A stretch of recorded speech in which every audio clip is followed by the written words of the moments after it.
Hati ingin berbicara, hatiku sering bertanya, di mana hujung jalan cerita? Bukannya di bibir tanpa sebarang nota.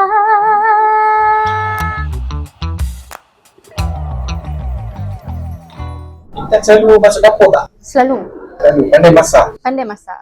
Tak adalah terlampau pandai, dia pandai masak. Antaranya boleh masak. Kalau Pia masak steam, sambal-sambal, sambal ayam ke, sup-sup. Selalu orang cakap perempuan ni wajib masuk dapur. Apa komen Intan? Bagi saya perempuan tak wajib masuk dapur.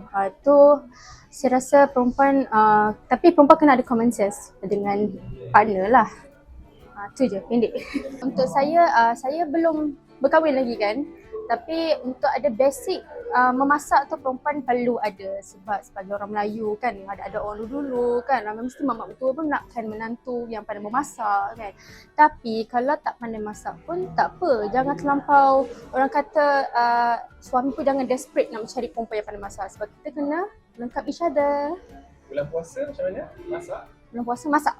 Saya memasak. Saya tak suka beli dekat luar sebab maybe kita rindu masakan mak, masakan family kan. So lagi prefer makan kat rumah, masak sendiri.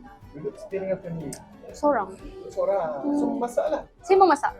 Pukul berapa cuba cerita? Pukul berapa start masak? Okey, balik kerja ke? Okay, kalau bulan puasa saya balik kerja pukul 6 macam tu, pukul 6, and then saya terus masak untuk berbuka, dan malam tu saya masak lagi, lepas tu saya simpan untuk sahur. Saya tak tahulah, saya memang suka masak. Suka juadah yang suka simpan ke atau yang berat-berat? Saya suka makanan yang berat-berat. Masaklah berat-berat? Masaklah berat-berat. Contohnya? Sahur, even sahur pun saya masak ikan steam. Saya memang suka makan nasi, makan berat-berat. Untuk kuih-kuih ke ataupun dessert kurang. Saya lagi suka makan berat. Untuk seorang makan sanggup masak? Ya. Yang renyah-renyah kat dapur? Ya. So belajar dari mana masak-masak semua? Daripada family juga, sebab kebetulan ayah orang Kelantan, mak pun belajar dengan ayah juga sebenarnya. So mak pula orang lama, memang orang yang dah berumur 60 tahun. So memang orang kata legend memasak. So saya ambil peluang lah belajar dengan dia.